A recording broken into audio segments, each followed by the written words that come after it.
So Mohamed Drissi, it's nice to meet you. Nice to meet you too. You just received from the Grand Prix France-Hong Kong the prize for art and culture. So what is your impressions? A big surprise first, because I wasn't expecting it at all. So when I received this message, I was happy, of course, very excited. I was like, oh, French people remember me. I didn't disappear in Hong Kong. So I was very pleased and very happy about it. Really grateful.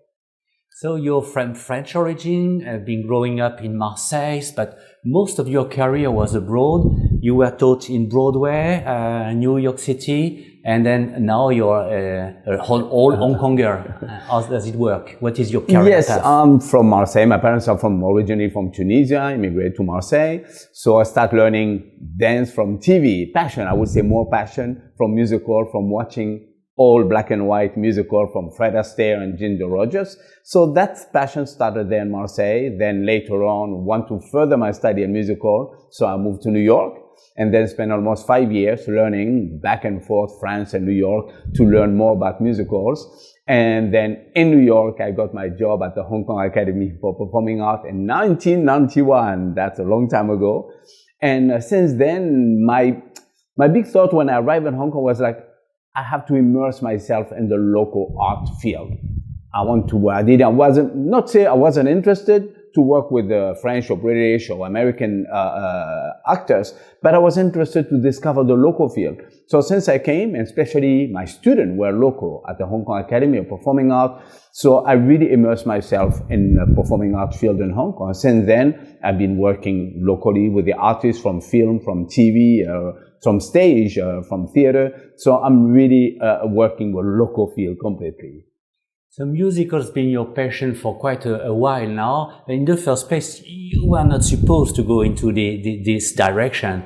You were, as a Marseille's boy, more trained into karate, football, etc. So tell us about this passion. How did it come? Well, as a youngster, I was passionate about martial art. Bruce Lee was very big at that time, so big influence of Bruce Lee. So I started doing karate, Japanese martial art. And football, of course, like all little kids in a suburb of Marseille, I was playing football. But those black and white films from Fred Astaire had a big impact on me. And slowly realized later on after my high school, I was supposed to study journalism and photography. So I had a big passion for photography for a long time. But then I guess that passion of musicals took over and pulled me toward that field where people could sing, act, and dance. That was just so exciting. So Papa Drissi didn't understand where that was coming from at all. But that was really, that first passion came from those black and white movies.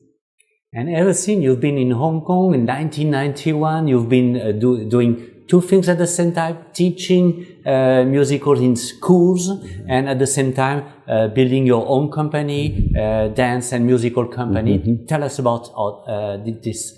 Yes. Well, when I came to Hong Kong in 1991, was to work at the Hong Kong Academy of Performing Arts, and I started the first department at that time of musical theater dance at the Academy.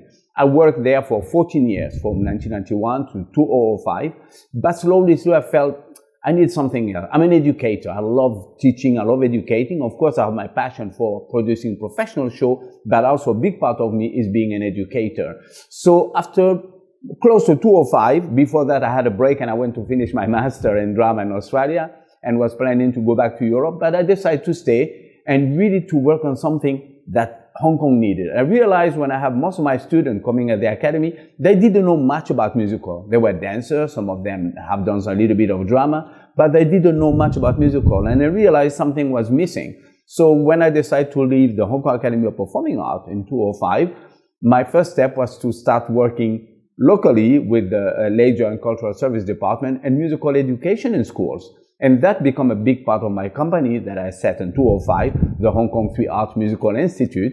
And I do create education program in primary school and secondary school, working a lot with the LCSG, directly with schools and other organizations. So this is really the big part of my work with my company here. But besides this, I do produce professional musicals as well. After something like 30 years in Hong Kong and dozens of shows and probably hundreds of students being taught into musical. So what is the feedback now? You have meetings with your first students. What is their career? Do they stay in Hong Kong? Do they go abroad? What is the feedback? Yeah. Well, I'm still in touch with many of my graduates. I mean, some who graduated. My first batch was in 1995, was the first batch of graduates from APA.